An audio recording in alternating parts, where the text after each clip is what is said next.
friends and foes. Welcome to Brushwork Podcast. My name is Stephanie Scott, and today we're talking about artist websites. We're talking about all the great things that they have to offer, what you need for your artist website, and if you don't have one, why you're missing out, really. Because let me tell you a real quick story. So last month, a non-artist business friend of mine was like, "Hey, Stevie, I have a presentation coming up. It's for this conference, and I need some sci-fi art. Can you refer an artist to me? I need an artist who can do a very obscure joke that is part of the company, and we need it in 2 weeks." And I'm like, you know what? I have two artists in mind. The first artist was a painter, and I hit her up, and she's like, "I have no time for this. You should shoot it to someone else." And I was like, "Hey, okay, that's fine." The next artist was a digital artist, and this digital artist, he's so good at digital art. I've met him on Twitch, and he just makes these outstanding sci-fi themed art pieces, paintings. Do you call digital art paintings? I'm gonna call it a painting. It felt like a painting. Anyways, I think of him, and I'm like, this guy would be perfect. So I go to his Instagram page, and I'm like, Instagram page isn't really strong. There isn't a lot of like good portfolio pieces here. It's more like work in progresses, which, you know, for the content reasons, it's perfect. But for showing someone else who might hire them, not super great. So, you know, you pick what you want there. But I was like, surely this artist has a website, right? Surely. So I go on Google, because there wasn't a link in his bio. I go on Google and I type in his name, and I came up empty. There was nothing. And I'm like, man, I really like this artist. I'm just going to recommend this Instagram page that's full of work in progresses to my business friend and see what happens. So I tell my business friend, I'm like, here's the artist. He does great work. Contact him ASAP if you need something quick. My business friend, unsurprisingly, didn't contact my digital artist friend. And I was so bummed because I really wanted this digital artist friend to have this job. And I think the number one reason the business friend didn't reach out to digital artist was because they didn't have a website.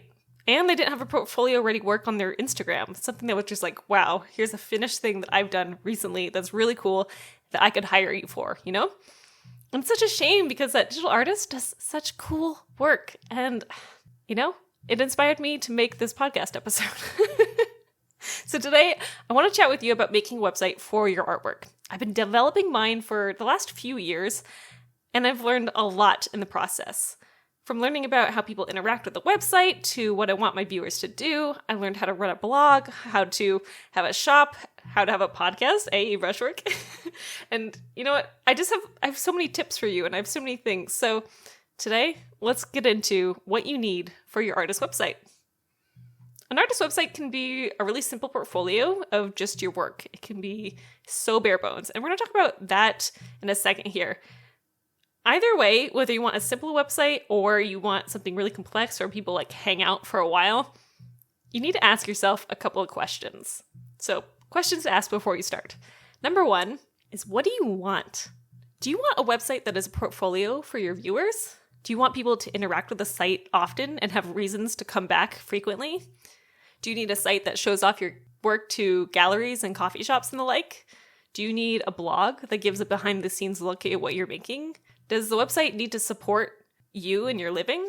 Does it need to make money through ads? Does it need to support another digital platform, say like YouTube or Twitch? I want you to write down a list of all your ideals for the website. Like, what do you want from your artist website besides somewhere to show your work?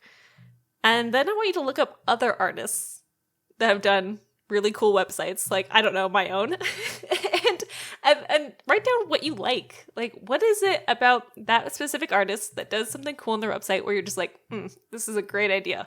And then I want you to steal it. Take notes, okay? We're taking notes on other artists, and you're going to do it. Okay, number two, the second question. I mean, that was like 10 questions in a row. And can you tell I've had some caffeine? Whatever.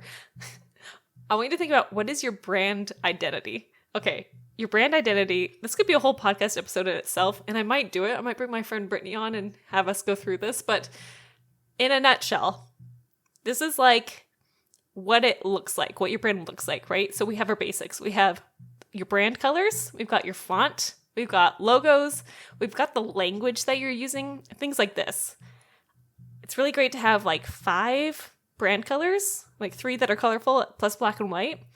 A few fonts that you use consistently through your website, and a logo that represents your work. The language you use about your brand gives you a unique voice, and people will be able to identify who you are through the way you're speaking. For this podcast episode, I've written up this huge, template blog. Anyways, on this blog post here, on this podcast episode post, if you go to www.stephaniescott.art/brushwork, you're going to see the episode post for the one you're currently listening to, or maybe you're already on the website. You're going to see examples of the things I'm talking about. And I think if you're not already looking, you should pull up the website and check it out because it'll be handy. I have examples not just from my website, but from other people's websites. It's very cool. Anyways, so when I talk about brand identity here, I have on the website my example that I have for brushwork. I have my display font, which is called Black Mango. I've got my body font, which is Montserrat. And then I have my brand colors, which is a very bright yellow. I have a white. I have a light gray. I have kind of a sandy color plus black. And then I show my icon, which is the Brushwork podcast icon. It's great. The next question you want to ask about your website is, what platform are you going to build your website on? And I wish I had sponsorships at this point because this would be such a clutch ad for the one I use, which is Squarespace. But this is not an ad. This is just genuine. I just really love this website platform. And you know what? You're getting free advertising, Squarespace. Please sponsor me. That'd be super. Okay, anyways. Some people use other website builders that really work for them. I think Wix is one of them. There's so many that have pre-made templates, but picking a platform that can grow with you is very important. And when I was asking myself the question of what do I want my website to do, I wanted people to be on here all the time. I want them looking at articles. I wanted them checking out the new paintings. I want them in the shop. I want them to be able to schedule coaching sessions with me. So I picked a platform that could handle all of that, right? Because I didn't want to be doing a bunch of different platforms and having to, kind of spiderweb myself out around the internet and keep it centralized. So that's why I chose Squarespace. I also have looked at other people's websites and been like, the templates for Squarespace they're pretty great. They're pretty great and they're super customizable. And I've used 4 or 5 templates at this point in my many iterations of my website, and this one's been my favorite. So there's that. I'm going to talk about all the add-on features that Squarespace has a little bit later in the episode, but the next question you're going to ask yourself is, what should your domain name be? And when I say domain name, I'm also talking about your brand name, right?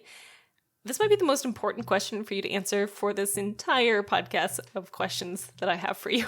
I need you to really think about it and, look what's available and something that you're like, oh, this is so genius. Someone else might already have. But remember, you can change it. And having a great domain name is it's clutch. It's key. I highly, highly, highly, highly recommend having a domain name that matches your social media pages. I'm still fixing some social media page accounts that don't match my current website and current handle that I use on Instagram, which is at stephaniescott.art. That is my Instagram handle, and it's also my website. It's also my email, at least the second half. And having the other one that I've been using for a while that I used prior in the early 2010s, I guess, it's confusing for my viewers, and I'm trying to consolidate it into one, but sometimes something catches me, and then they're like, oh, I found your account on, Tumblr or something, and I'm like, you what? I don't have an account there. And they're like, from your old username, and I'm like, oh, right, that's it. And it's confusing.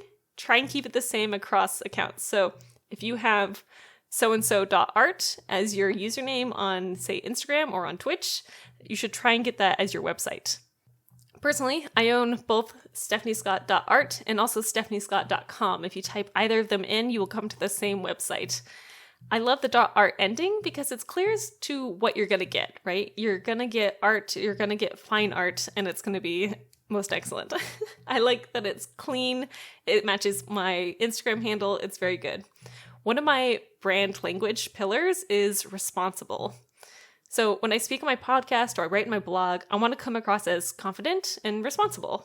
My username reflects that in a professional way. stephaniescott.art has got it going on, right? She knows what she's doing and she's going to get back to you and be professional about it. I chose this because I want my collectors and viewers to feel like they're going to be able to have a no-nonsense experience with me and my work, right? It's not going to be mystified. It's going to be clear and to the point, kind of like my art is. People now will tell me that I'm really dependable, and that is by design. I have designed my brand to be like that, be like Stephanie's dependable, because when I am, but also because I want you to perceive me that way. And that's the power of brand language. That's all we're going to get into that today. I'll do another episode about brand language and brand identity another time, but it's powerful, and once you commit to it, it really, really works. On the flip side, if someone had the brand pillar of, I guess I'm going to still talk about it.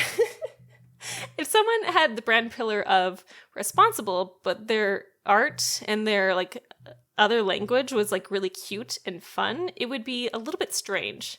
So I have my first example for you from another artist. There's a Twitch streamer called Celestial Bean Art, and they make such cute and shiny and fun and interesting art, and having responsible be one of their brand pillars wouldn't make any sense. It would make zero sense. When I go to the website, which I have linked in on the post page here, when I go to their website, it says right in the description, my style is very cutesy and shiny. It's very simple. It's to the point. It has a small portfolio. It has a link to commissions and a link to their shop.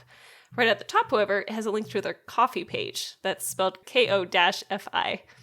Their website's purpose is to get people to Twitch and get people to the Ko-fi page. The design of the website is not meant for you to stick around for a long time. It's meant for you to go to the Ko-fi page and become a subscriber there, or to go to Twitch and watch Celestial Bean Art make the art, which gains some revenue. The brand language is cute, it's shiny, it's wiggly. The colors are white and purple and pink and peach and sometimes a little bit of teal. All of their fonts are in this like bubble font, plus another sans font that I actually can't identify right now. But it's very clear, it's very crisp, and it's very fun. And their whole brand is about fun and wiggles and joyfulness through being a body here out in space. And I really like it. And maybe I'll try and get them on the podcast sometime, because their branding is so top tier. It's so good. Highly recommend watching their Twitch streams. All right, moving on. If you don't have any website at all, and you're like, Stephanie, I just need something that's like bare bones, but I don't even know what that means. Here are the couple of pages that you must have for your artist website, even if it's most basic form, right? You make a painting, you make drawings, you make anything, and you want to show it to anyone, having a website's so good. Okay, so first you need a homepage. This is where people are going to land. When they type in stephaniescott.art, it's the first page that shows up. Think of the page as like a magazine spread for your website, right? It should be full of your art with either one big image or several smaller ones that also act as directives for the viewer. When you make your homepage, you should always have enough of an image showing at the bottom of the screen so visitors know they can scroll down if there is more than just the single full page. That's just like a little pro tip. I almost didn't do that before, and nobody ever scrolled down, and I realized that's because I didn't know they could. I'd like to see a statement about your art on the homepage, something that is easily searchable on Google. This is a great opportunity to really niche down on what it is you do. If someone was looking me up to see what my work is about, it's right there on the front page, right? Abstract Geometric Oil Paintings by Seattle artist Stephanie Scott. It's simple, it's to the point, and it's clear. I also love seeing pictures of you, the artist, in like looking directly at the camera. That's really engaging, or a few full-size shots of your artwork.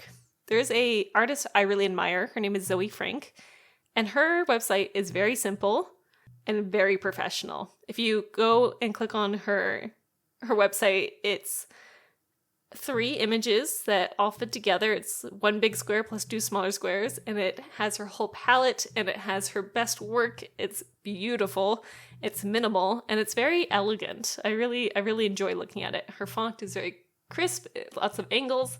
It matches her name, Zoe Frank. I would say that Zoe has a very minimal social media presence, and this website really matches that. It's someone who has a more traditional presence around art and traditional way of making art, and it's perfect. It's perfect for her.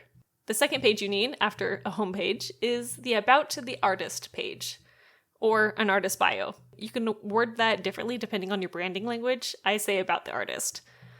The artist bio is so important. Okay, like sometimes more important than your gallery page, which we're going to get up to here. The idea is you need to have a statement about you and your current body of artwork that anyone can copy and use when referencing you. That way, say you have a coffee shop show and someone's like, oh, this is so cool. Maybe I want to like write a little blog post about this. They can go click on your About the Artist, copy and paste the artist bio that you've written up and put it on their website. So when people are, looking at you through their site, they have a reference. It's something that you've written out that you approve of just right away. It's very good and makes it very easy for your collectors and your admirers to know things about you. I like to see a 3-paragraph statement. And I like to also see an excellent picture of you in an art-like setting. My example for this is Kimberly Trowbridge. Kimberly is a painter and teacher and all-around excellent human, and her website is top tier. It's so good. Every time I look at it, I'm like, this is next level. I love it. In Kimberly's About page, she's got a picture of her with her work, and she's looking right at the viewer. She's holding a paintbrush. It's very clear that this is the artist, right? This is a super welcoming picture, and it makes her collectors feel the human face behind the work. If you are uncomfortable with having a headshot of you on your website, you can also put your logo here if you've got one. However, I strongly suggest going with a great photo of you with your artwork. People connect to faces, and just by seeing yours, you become more trustworthy and therefore worthy of buying art from. You get what I'm saying here? People really connect to faces a lot. In the About the Artist page she's got, it goes over her style of work, it goes over places she's taught, awards she's received, and what she's working on right now, which is a coloring book. Not a coloring book, a book about color. I would also get your coloring book, Kimberly, if you ever wanted to do that. If you click on the page link, you'll also see that you can scroll down further. She's got links to her resume, a video of her talking about her artwork, a nice little quote, and a few other interactive things. This is extra, but Kimberly's website wants you to stick around for a while, so this makes sense. The third page you need is a portfolio page, or a gallery. This is where you're going to showcase your artwork. If there's one thing I've learned from website making is that you don't have to show everything, though, okay? In fact, you shouldn't show everything you've ever made. When I first started painting, I primarily did equestrian art and landscapes. You won't find any of that on my website now. This is your moment to really think back on your work and your brand. How are you going to categorize your artwork? Are you going to do a year system? Are you going to do a system where you name a collection? What kind of art do you make and sell? I encourage you to niche down as much as possible. For example, I'm not an abstract artist. I'm an abstract geometric oil painter. You're not a portrait artist. You are celebrating the existence of the female form while pushing the boundaries of society and expressing our collective experiences as women. That's from Cassidy Austin Studios. She's got a great website as well. On my website, I have an overview page featuring 5 categories of abstract painting that I make. Each category has 3 big images on display, and the distinction of each style is written out. Below that is an invitation to view the full gallery page. When the viewer visits the gallery, I have picked and chosen which paintings I think are going to be great for that category, for that subcategory, especially if I'm trying to sell said paintings.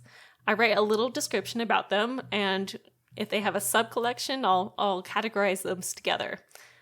I actually don't do things by year, I do them by collection. So if I have a collection, for example, my Golden Threads series, it's been ongoing since 2020, I will intermix the most recent things with older things. You can put your artwork in a collage style, you can make a list, but mostly you want to make sure every image has decent quality and looks good on any device. The next page you're going to want to have, after you've got your gallery all sorted, is a contact page. People need to be easily able to contact you from your website. I want you to decide early how you want this to happen. Do you want people to email you? Do you want them to call you? Do you want them to write you snail mail? Like, how do you want to be contacted? I like to have 2 to 3 ways people can contact you on the website. Mine is an email, a link to my Instagram, and a form that can be filled out directly from the website. So they click contact and the form is right there. On this page, I've also got a picture of me. I want people to see like, oh, I'm contacting a person and not just the void of the artist here, right? So it's a subtle reminder that you're talking to a person. Faces matter, and I want you to trust me, right? And that's why you're contacting me, because maybe you want some art, and that's super fun. On my page, I have a little button underneath the contact me that says download CV. Now, your CV and resume is something that not very many people are actually going to click on. So when I have something that says download CV, this takes the viewer to a downloadable Google Doc that has all my notable shows, educations, and award. I used to have this as its own page, and I took it down because people weren't looking at it like at all, maybe once every 2 or 3 months. I found that when people actually did want to get my CV, it's because they wanted to use it as a copy for art show reasons, meaning they wanted to see it, print it off, or download it, and then immediately use it for something. Your website is going to have like fancy formatting and all sorts of things. Having a CV that is just ready to download, that's perfect. That's what you want. Especially if it's just like one click to print it off. Make it so convenient for people to work for you. Put your CV in a downloadable form. Don't have its own page. Abracadabra, you're all done. The last web page that you need, this is number 5, I believe, is a link in bio page. You ever on Instagram or TikTok and they're like, it's in the link in bio, and then you go there and it's like a Linktree form or something like that? You could just make your own that is your website. And this is not going to be something you're going to link at the top of your website, but it's going to be something that links to everything else from a mobile device. I love the idea of not having another company to potentially pay for things on the internet. It's so great. So by making your own website, your own link in bio page, it's so simple. It's so great. Mine has links to pages I want people to visit. Things I might have referenced in my recent posts, a schedule to my live streaming, and all sorts of different pages. On my Instagram page, it's my website with /links next to it. It brings you to my links page that has things like enter the giveaway and visit the shop. Here is a good opportunity for you to use your branding language, right? So instead of saying Twitch on the link, I'm going to say watch me paint live. You get it? I like action words because they get people to do things. We love a call to action. So those are the bare bones of things you need for a basic artist website, right? It's punchy, it's simple, it's to the point. People are there to look at it and then go somewhere else. You've got your homepage, you've got your about the artist, you've got your portfolio / gallery, you've got a contact page, you've got a place where someone can download a resume, and you have a link in the bio page. We love it. But now you're like, Stevie, this is so good, but I want more. I want my website to do more things than just show off my artwork. And you know what? Me too. I also feel that way. So here are some extras. There are so many extra things you can put into an artist website that help sell your work, help get more eyes on your work. It takes more effort, to be real. It takes a lot of updating and things like that, but these are my favorites. And if you're on my website right now looking at this post, there's going to be a lot of examples for you. The first one is a blog, and this could be very financially stable for you. My blog is called Studio Notes. I use it to announce shows, to update people when I've got new work in the shop, and sometimes I post tutorials and other art musings. Like my friend Elizabeth Larson Cooler from Art Studio Life, her blog is outstandingly good. I would highly recommend visiting. I did an interview with her about a month ago, and it was just chef's kiss. Such a good one. Her blog has lots of ads on it, and she and her husband make a full-time living running this blog together. Like, it fuels their whole life, and they have this blog about art. ArtStudioLife.com uses ad revenue and brand deals for the majority of their income. In a recent Brushwork episode, Elizabeth described it as free knowledge in exchange for watching a few ads. It's not so many ads that it blocks the information or makes it hard to read what you're getting, which is really high impact content. It's good stuff. Elizabeth is so knowledgeable about painting, especially when it comes to landscapes and traditional artwork. Her work is so good. I want some of my own. It's so good. So blogs, they can be next level. If you're going to dive into a blog, really dive into it, right? We're talking about at least weekly updates. We're talking about sending it out to email subscribers. We're talking about getting an affiliate with, say, Blick or something like that, and just going to town. Similar to a blog, you can have a news or announcements page. This is a page where you talk about your current events. This is going to be for someone who frequently has a show. You would say events right at the top bar you've got in your website. Having an events page could be very useful to your website. This would be something where you could easily link people when they're like, okay, so what's next? Like, where do I go? Right? In this page, you're having event info. You're having like links to appropriate venues. You're having what time parties are. really relevant information. Think of this like a Google form, right? This is like you're going on Google Maps and this is where the show is. It's very to the point. This is not like a fluff or something. So when people subscribe to this RSS feed, they're getting all your fun shows. Another really awesome thing you can do with your website is host a podcast. I host Brushwork off of Squarespace. Hosting your podcast on your website is really easy, and it's a great way to run it. I like using Squarespace for Brushwork because it allows me to schedule release dates into the future. I'm living on the edge here and recording this episode the night before it's supposed to come out, as the ancients say, YOLO.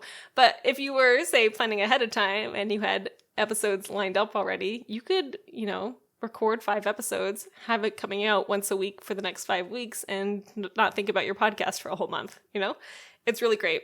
I also love that you can add in graphics, like the page you're currently viewing. You can link other things to other pages. You can connect it easily to Spotify and Apple Podcasts.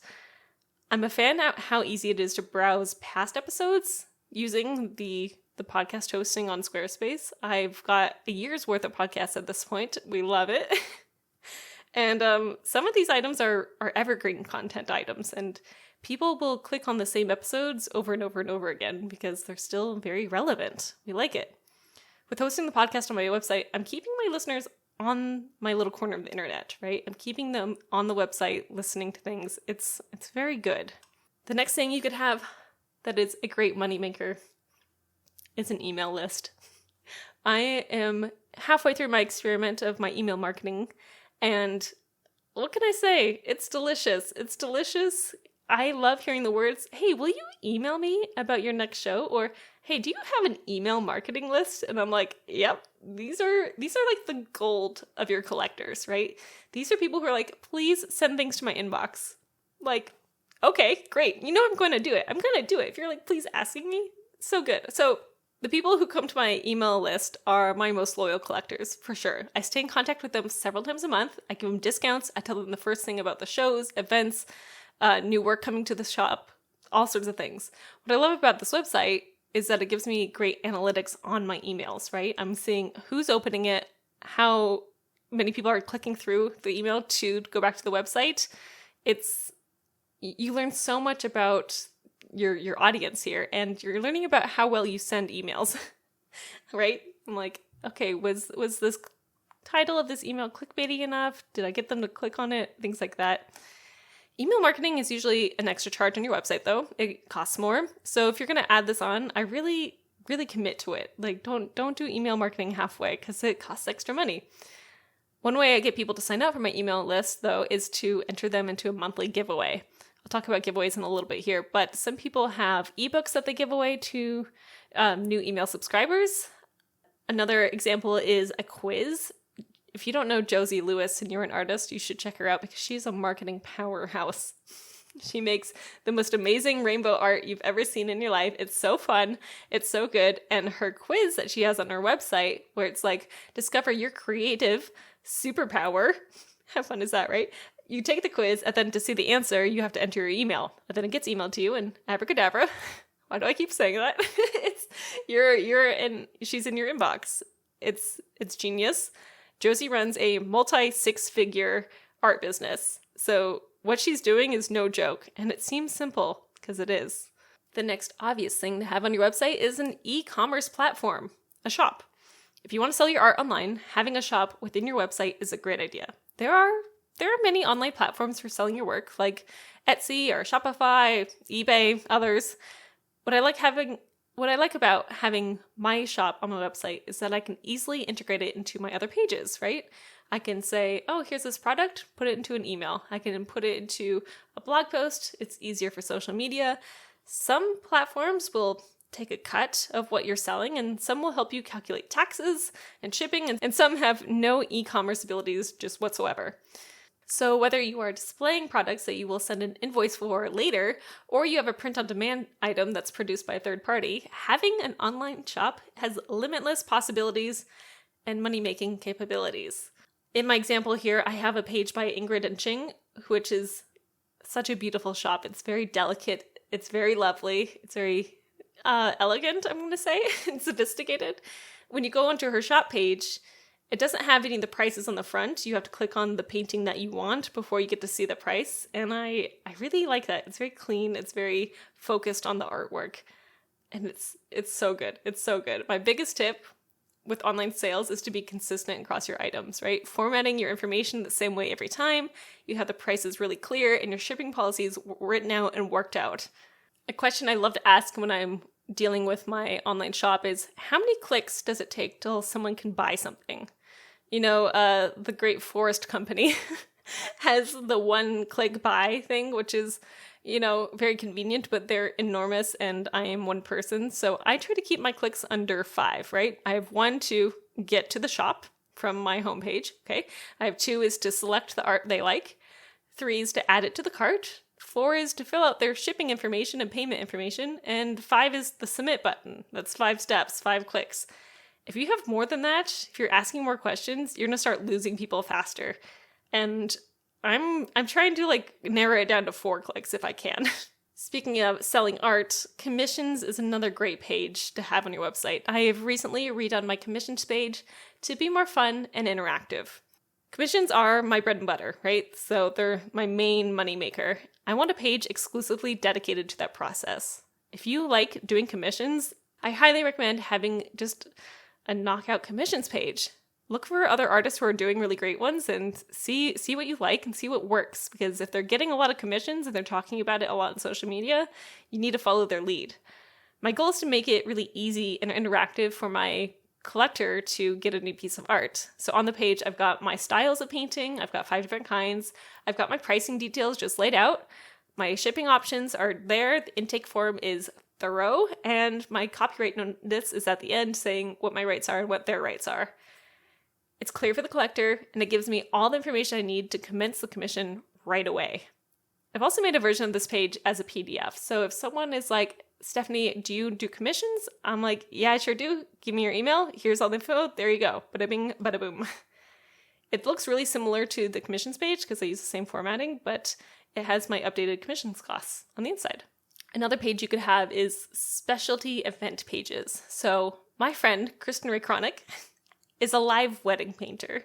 She will go to a wedding and she performs as an artist, right? So she'll have her easel and she'll paint a picture of the wedding that's happening live in front of everyone. It's a huge thing. It takes a lot of her time and there's got to be a lot of pressure painting live in front of people, I imagine, especially for, the couple who really wants to see the painting that they paid for. Her website for this is It's frankly stunning. It's gorgeous. I have a screenshot of it here and it says, planning a wedding? Congrats on your engagement. In this page, she talks about problems like you have a million things to do on your wedding checklist, right? And then Kristen has laid out her solution. She's like, I'm going to add charm and ambiance on your special day. I'm going to give you a wedding heirloom that can be passed down for generations and live entertainment because she's there painting live. This is in action. It's interesting and she'll talk to guests. It's a beautiful solution and it's such a good website piece to have because people are going to looking up, live wedding paintings. It's very trendy right now. I see it a lot on TikTok. It's very fun. Other events you could do is art battles. Those are fun. Drink and draws, workshops, classes. And speaking of classes, teaching is a whole thing you can do on your website. If you have a class or a coaching or some sort of workshop you do, websites are critical, right? I never take a class unless I can research it first. If I can research the teacher, if I can research what's happening, where the price is, it needs to be on the internet. Otherwise, I'm not going to trust it. If you have a class, you need to have all the information easily available, right? So answering questions like, what problems will the class solve? How long is the class? Where will it be held? What will be taught? How much money does a class cost? And can I sign up for the class on your website? I teach private art coaching for an hour every 2 weeks. I have a whole 7-week program where I take you through your website and your brand and your technical skills and all sorts of things dedicated to your goal. And my website reflects that.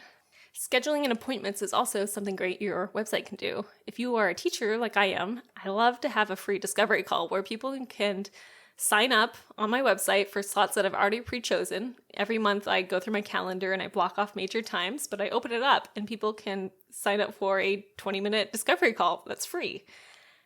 This costs extra, scheduling costs extra, so if you are teaching, it's a whole part of your business. But if you get the yearly costs, you can save money.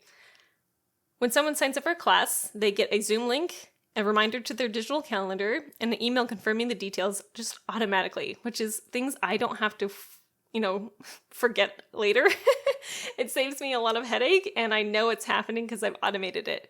It's very, very nice for teaching, and I would highly recommend this sort of thing. Plus, people can pay you through the website, which is just another check off your list. We love it. One final way to make money through a website is through subscriptions. An ingenious way to make money is to have monthly or quarterly subscriptions. Think of this as a super secret club just for people who like you the most. For a static amount of money each month, you send out prints or stickers or postcards or tiny paintings or anything else your eyes can dream of. I know being an artist is really unpredictable when it comes to finances, and having a subscription option on your website is a great way to help mitigate that. I've been thinking of doing a postcard club, maybe sometime in the future, where I would send you a 4x6 postcard of my art and a new one every month. Does that sound like fun? I love getting mail from artists. It's super nice. Better than bills. Better than notices from the DOB, eh? The last page I love having on my website is a giveaway page. A giveaway is a great add-on for your website. It gets people engaged and thinking about your artwork and the excitement of, I might win something. Each month I give away a fine art print to one of my email subscribers who have subscribed that month. I've seen people give away ebooks, tutorials, digital downloads, etc., all in exchange for emails, page views, interest in the site in general. The possibilities are really endless. On your giveaway page, I really recommend having a clear terms for winning, what exactly the winner will receive if they do win, and details on how the winner will be contacted, because sometimes people like to pretend to be you, an imposter, and blah, blah, blah, not good. We just say no to drugs. Okay. I love a giveaway. I've had one ongoing every month for the last 2 years now, and it's so good. And speaking of, if you would like to win a print, you should sign up for my email list. I am going to give away a print in the next week or so to this month's subscribers, and you should check it out because it would be super. So those have been all of the extras that you could have if you want to take your website from bare bones to a little something extra, right? We got the blog, we got the news announcements, we have a podcast, an email list, we have a shop, commissions page, specialty event page, that's the live wedding painting. You got teaching, scheduling, and appointments. You've got subscriptions and a giveaway. There are so many other things you can do that I haven't even thought of. And what do they say? The world is your oyster? The website is your oyster. But all in all, it accumulates to the results of why we have a website and how do we make it better. I have this kind of little hat trick here that my partner Luke showed to me. It's called Hotjar. And let me tell you, this thing is great. So after you've had your website up for about 2 weeks to a month, and you've been showing it to people, right? You've been talking about it and promoting a little bit, you can start to see the results of your work. These next 3 sections that I talk about are some of the most important reflective tools you can use for your website. Hotjar is one of the most useful tools I've ever used for a website.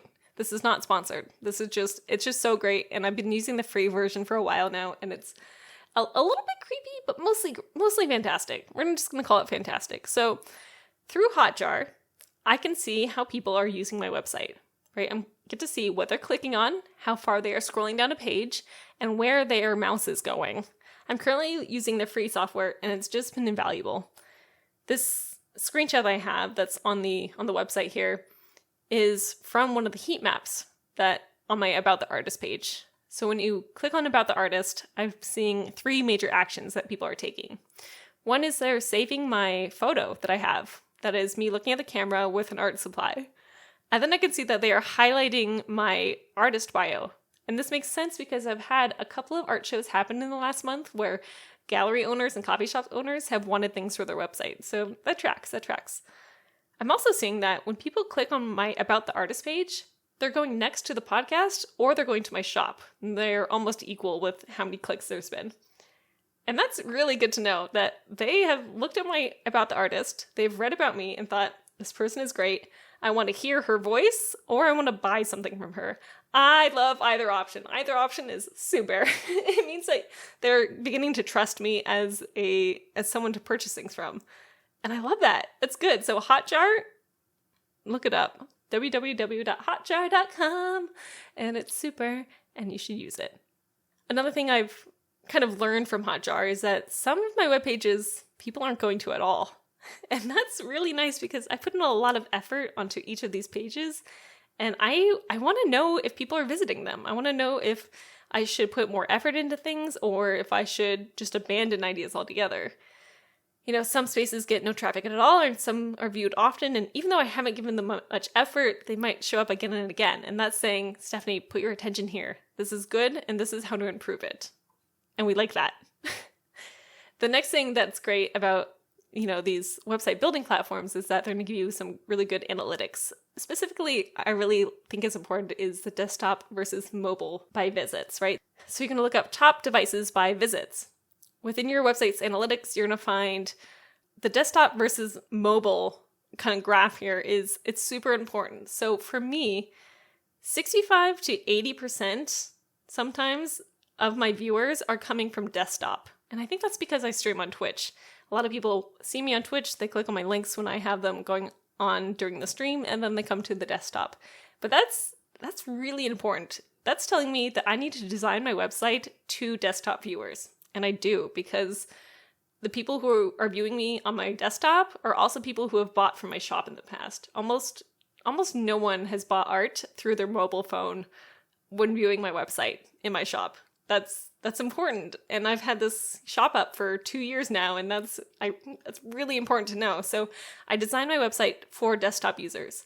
What's great about Squarespace and other platforms that have templates is that when you have a template going, it's going to automatically convert to a mobile-friendly version. And every once in a while I check it, and I'm like, does this still look good on the mobiles? And I'll move things around if it looks particularly bad.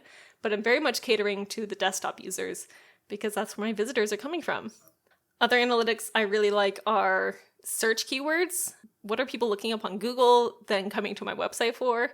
I have a couple of past Brushwork episodes that are hard hitters for me. I have past art challenges that I've put in the past, like 3 or 4 years ago, that still gets regular views. It's very fun. I love looking at the page visited log, right? So I'm seeing what people are clicking in the order they're clicking it. So it's like they're clicking on the podcast, then they're clicking on the contact, and they're clicking on, the Golden Thread series, and then they're looking at the overview, etc. It's also great for seeing where people aren't going. If you don't happen to be using Hotjar, this is a way to see that. You'll see trends. One trend I definitely notice is when people click on my Golden Threads gallery, they usually go to my shop right after, which is so neat. They love that kind of art so much that they immediately go to the shop. Instead of looking at the other art categories they're like, oh, I gotta buy a print. Yeah, yes, please. Okay, that sounds great. So I hope all in all, this has been a really helpful guide for you and your website. If you've done a refresh on your website because of this episode, you should tell me because I want to see it. I want to see what you're working on. And do you need some extra help on your website? Right now, I'm offering a $10 website audit for listeners of this episode, okay? So you're going to send me a DM with the word audit in it, and I'm going to give you 30 minutes of help for $10. It's cheap, and you're going to get my full undivided attention as we look at your website, and I'll give you tips on how to make it better. So, listeners only. It's only for this episode. I'm not telling anyone else. Friends and foes, I hope you make some good choices. All the links to all these examples and everything will be on the website. I'll have it linked below here in the show notes. And you're awesome. Take care and peace out. Bye.